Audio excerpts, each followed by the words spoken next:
Welcome to Bull TV, where we're bullish on Collierville. I'm your host, David Pickler.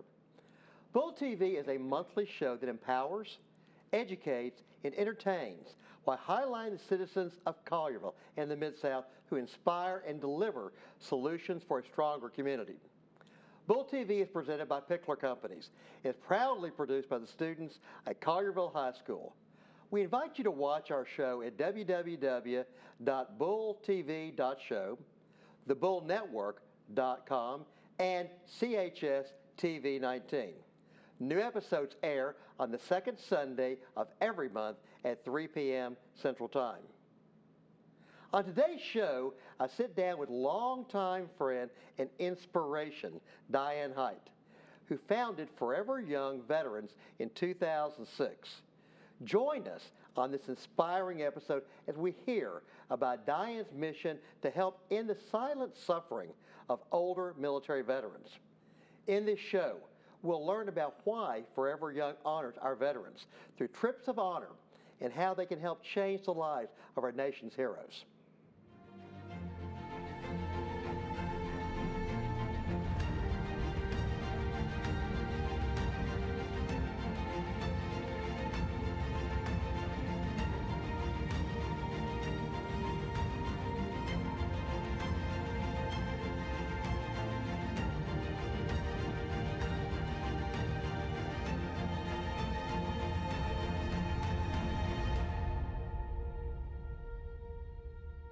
Okay, so here's your time for commercial. So if someone wanted to buy a copy of the book, where would they find it? How would they find it? How much does it cost? It's on Amazon. Okay. For paperback, it's $15, and hard cover is $23. Okay. Very, very good. So Amazon.com, Forever Young Veterans, with Diane Hight as the author, Michael Ware, right? That's right. Mike is the writer. He did a lot of the stories in there. He's excellent.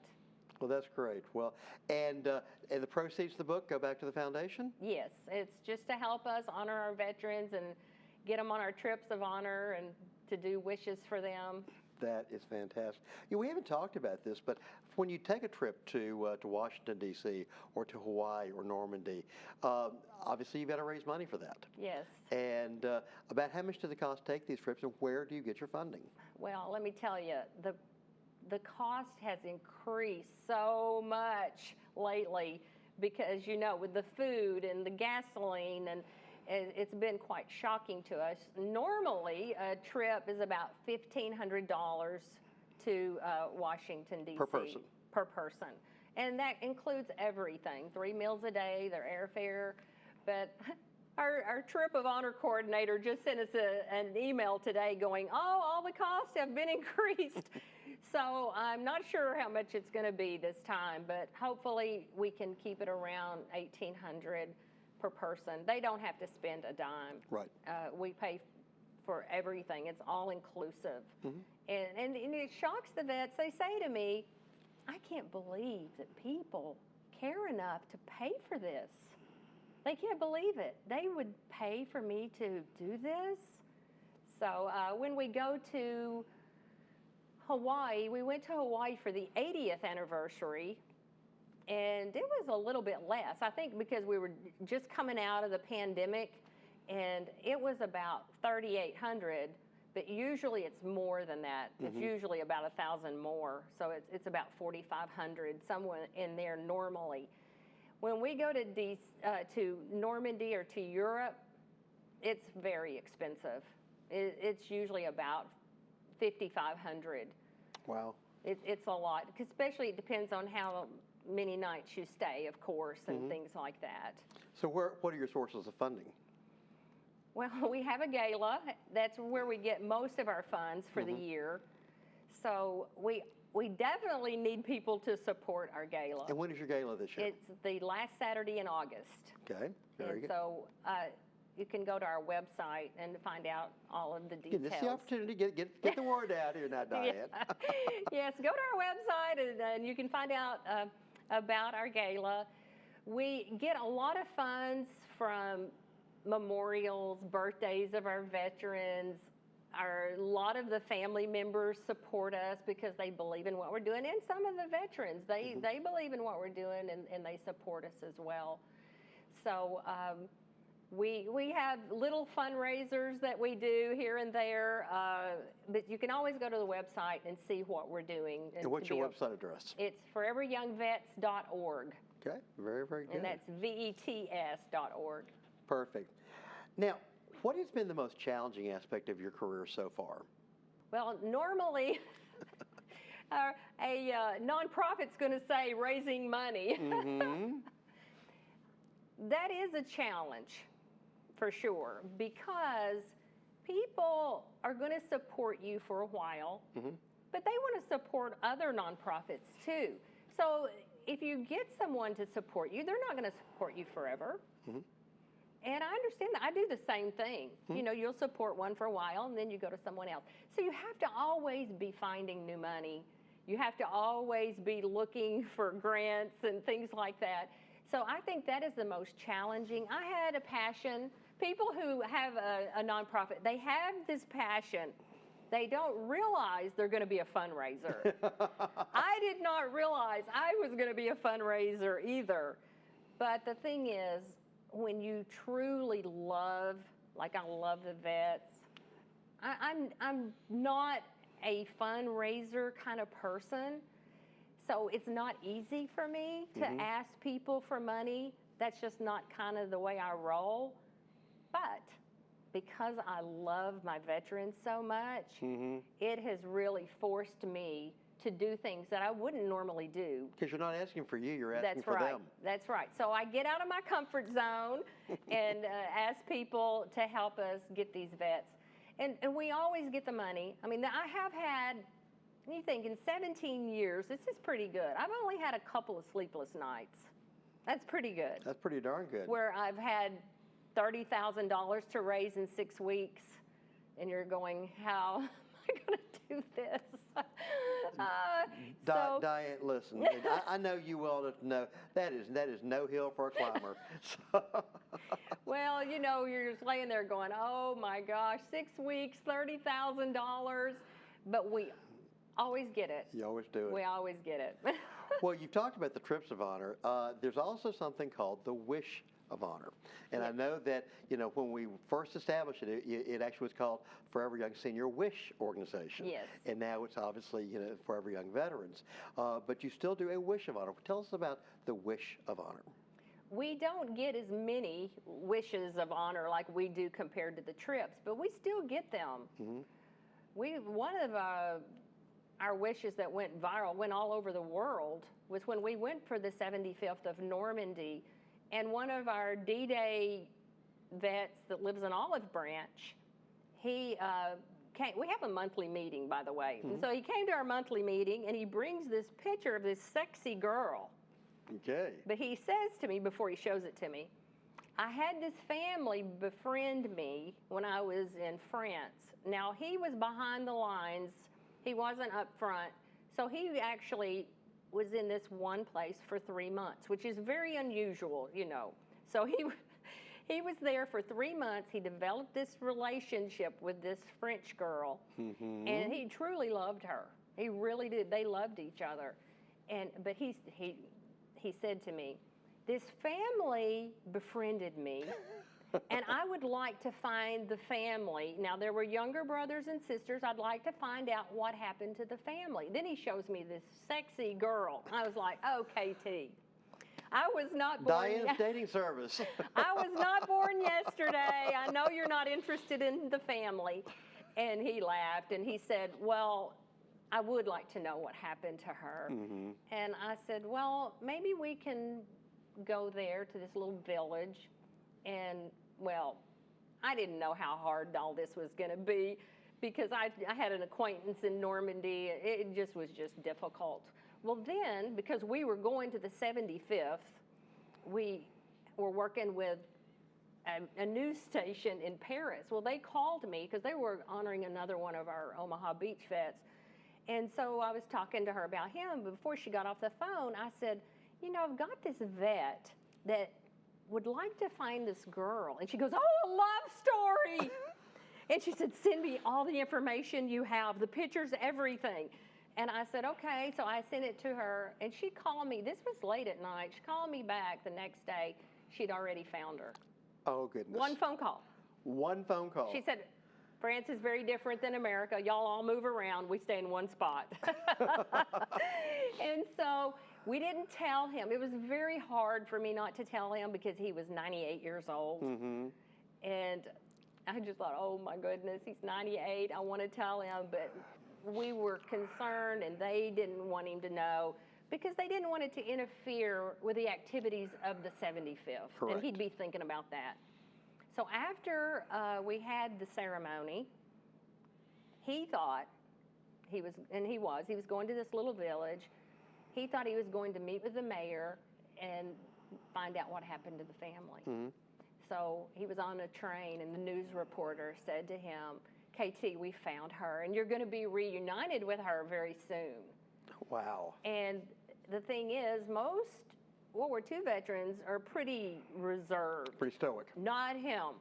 They started where they left off. They were hugging and kissing, and I mean, they were telling each other they loved one another. You can see this story on our website. On the homepage, if you'll go down, you can see the love story. It was all recorded. Oh, goodness gracious. And so, you know, that's probably the wildest wish that we've ever done. But we did have a 101st Airborne vet in Belgium that got wounded, and he lost his duffel bag. Okay. And he had a Frenchman call him, and this was 70 years later, and said, I found your duffel bag, and I'd like to return it to you, but you have to come here. And he's like, well, I'm not going to be going to Belgium. But he ended up going with us for the 70th, and he got his duffel bag returned to him.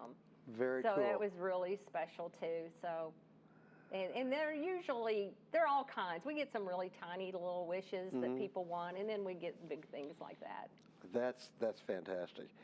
Now, you also started the Collierville Veterans Celebration, which is obviously in honor of Veterans Day, Yes. Down in our wonderful and historic town square.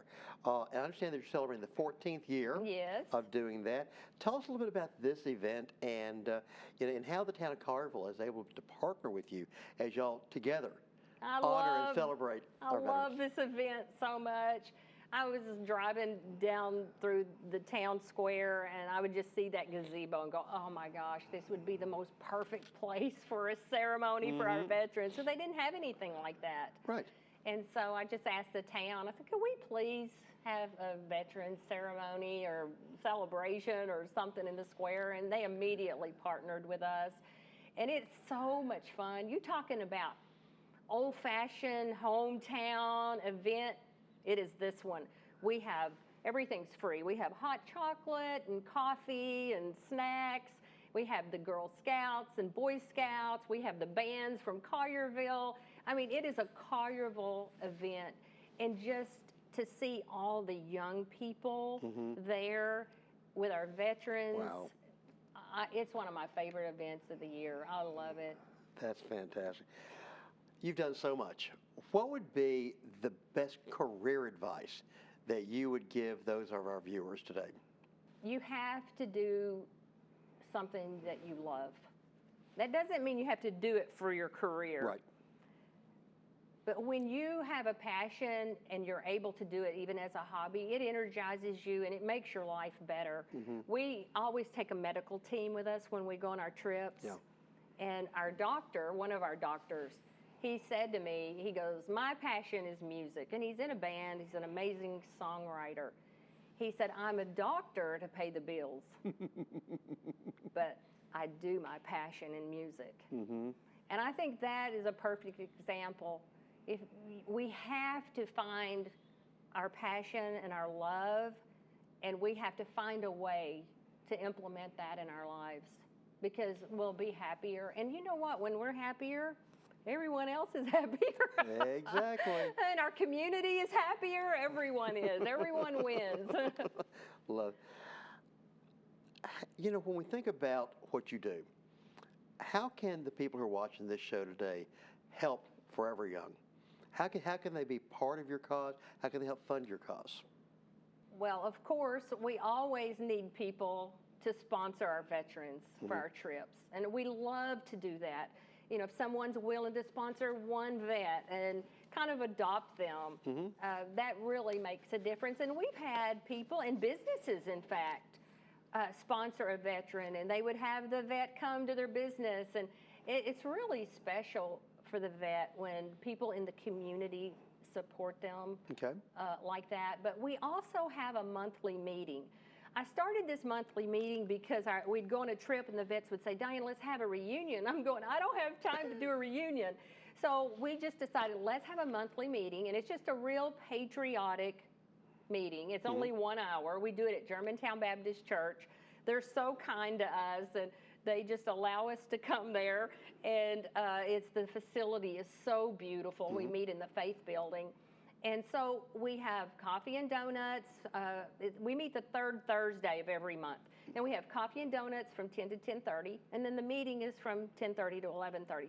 So we need people to sponsor donuts and people to come and serve our vets and just give them attention. So we need volunteers for that. We always need volunteers for different things, like our veterans ceremony or our trips, things like that. There's a lot of ways that people can be involved, but I tell you something that we really do need, especially going to Normandy for the 80th and going on these trips. We need people to help us find these veterans, because the more veterans that go on our trips, the more they are honored and the better their lives are. So we need Vietnam vets for Hawaii, DC. We are looking for Normandy vets to go back for the 80th. Now, a lot of people say to me, are they all gone? No, they're not. Believe it or not, there are so many World War II veterans that are still in good health. Fantastic. When we went to Normandy for the 75th, our vets were 93 to 102. And our 102-year-old did better than our 93-year-olds. Really? So age is just a number. So here is what we want to do, and we just have to do it, and it's going to be very expensive. So this is where I need people's help. We have got to fly these Normandy vets for the 80th first class. We just have to. And we need people to help us find these guys and to help us send them in a way of honor, because they're just too elderly to be in coach now. Absolutely.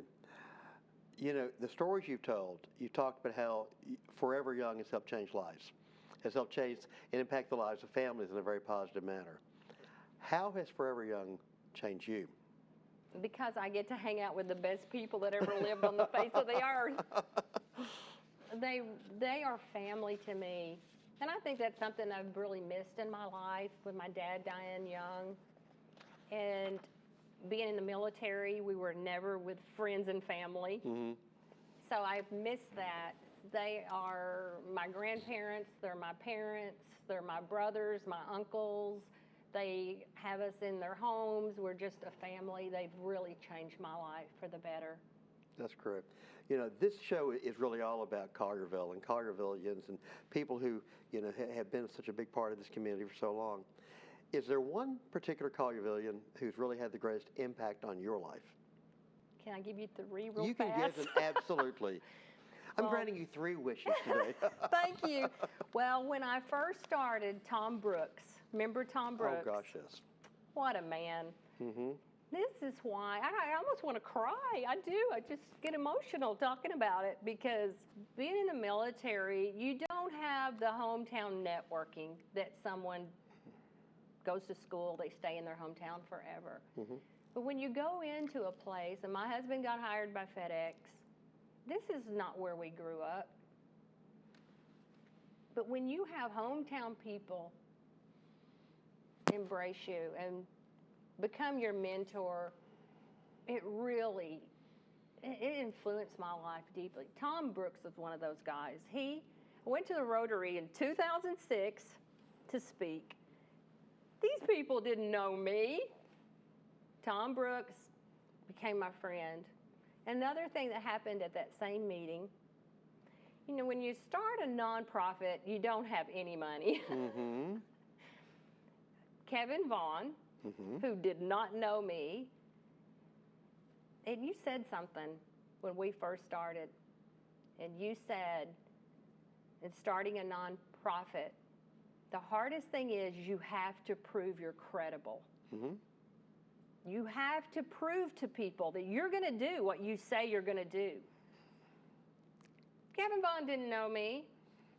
He wrote me a check for $1,000. Wow, that's fantastic. I can't tell you, it almost makes me cry that he was willing to believe in me when he didn't even know me. And I'm so grateful. So I'm so grateful for Tom Brooks and for Kevin for being there at the very beginning to say, we trust you, we're believing in you, and we're here for you. And who's number 3? Father Jeff and St. Andrew's Episcopal Church. They have been with me from almost the beginning and been so supportive. Father Jeff said something to me once that touched me. He said, I see the healing that's taken place in these men's lives. And we have some women too. I hate to leave them out. But it's mostly men, of course. And he said, you know, our church is not going to send anybody to Normandy. We're not going to do that. But you are. And we see the value and the changes in their lives. So we can help you support them so they can go back to Normandy. And he said, I want to be a part of that healing in their lives. And so here again, we've got another church in Collierville and Father Jeff who believe in what we're doing and saying, you know what, I don't go to that church. So it's not like, you know, we only support our church members. Right. They care about people. And that's why I love Collierville. They care. No question. Here we are in this incredible Collierville High School. And I know today's actually the first time you've been in this building. The new one. And it is such, to me, a testament to this community coming together for the betterment of our students, our future. What would be the message, Diane, that you would have for the students of Collierville High School? Well, in starting a nonprofit, I would have to say you can't do anything alone. You have to have the right people. You have to have the people that support your passion, that feel the same passion, that love what you're doing. But on the other side of that, and this is something I learned firsthand, you tend to do everything yourself, or I would tend to do everything myself. And you can't do that. You have to delegate. You have to have a strong team to support you. Because if you try to do everything yourself, you're going to suffer burnout. And it's very difficult to come back from it in a timely manner, honestly. And that happened to me. I was just working around the clock. And you've got to depend upon your team. You have to. Because if you don't, you can't be the kind of leader you need to be if you're burned out. Right. Because I found, and this is what happens when you have burnout, easy things become hard, and hard things become impossible. And so when you begin to experience that, then you're in trouble. And so that would be my advice, that no matter what you do, don't get caught up in the rut of doing everything yourself. Get the right people around you, get a strong team, protect yourself so you can remain a leader. That's so incredibly important. Now, again, you're just getting started as far as I'm concerned, girl. You know, and you think about it. You know, you've had an amazing marriage, you raised your children, and then you embarked upon this inspirational and incredible chapter. Years from now, when maybe you finish the 3rd chapter, or maybe the 4th, and you reflect on your career, what would you hope to be your legacy? I do kind of feel that my legacy is tied to my dad's Okay. because honestly, my father, if you look at my dad, up to this point, he's really been remembered for his struggles, his alcoholism. But because of my organization, I wouldn't be doing what I'm doing right now if it hadn't been for his struggles. And a lot of men and women lost their lives fighting for our country. My dad came home, but he still lost a part of his life over there. He did. And so I think by working with men like him, that he's no longer going to be remembered for his struggles, but he's going to be remembered for helping bring healing to America's heroes. And by honoring him, you know, it's brought healing into my life too. It has. But when I'm gone, I just hope that people will remember that I truly loved our veterans and I just wanted to make a difference. I wanted to ease their pain because I couldn't ease my dad's pain. What's I your was a dad's name? child. What was your dad's name? Leland. Leland. Leland Olliger. Okay. And so And here he is, Leland. he has a new legacy. He does have a new legacy, and your works have brought honor, and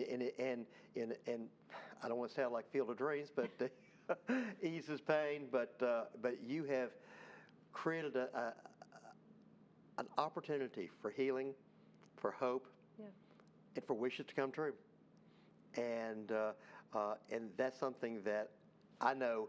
As a failure Colliervillian and someone who has watched your work with admiration for so many years, we have great gratitude for what you have done.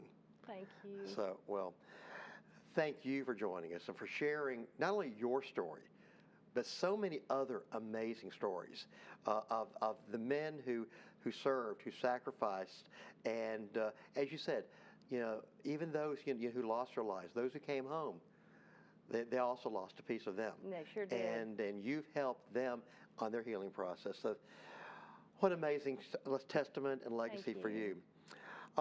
You truly are positively impacting these men, these individuals, and their families. And that's a legacy that will endure. It's true. And you're helping ease that silent suffering. Thank you. And which I think is just so important. Again, we're grateful to you. We're grateful for what your organization does, for what Forever Young does to highlight these men, to highlight their service. And everybody out there now, you know, the 80th is coming up next year. And we need to make sure that Forever Young has a full plane, maybe a full plane of first class if we need to, of these men, because they need to be honored in the right kind of way. So God David, bless I you. do want to say I've never taken a salary. That's really important. I do this to honor my dad and my uncles who fought in World War II in Korea. And so if I took a salary, the way I was looking at it, it would be taking money away from them, and we can honor more veterans because of it. So I think that's important. Well, I think it's very, very important. So thank you very much. Thank you.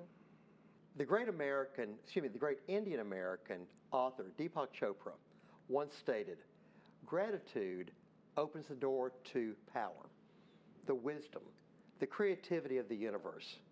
You open the door through gratitude." As Americans, we all owe an incredible debt of gratitude to the millions of brave souls who have served our country in one or more branches of our military. Their sacrifice, their courage, their willingness to place their very lives in jeopardy, and their steadfast determination to fight for our freedom imposes an obligation on all of us to honor their service with expressions of our gratitude. Diane Hight understands gratitude. She also saw the need to lift up these amazing men and women. And also to give their story a resonant and powerful voice. Diane also understands the power of a wish. She knew that far too many senior veterans felt forgotten and unappreciated. How could we demonstrate our gratitude to these veterans in a powerful and significant manner?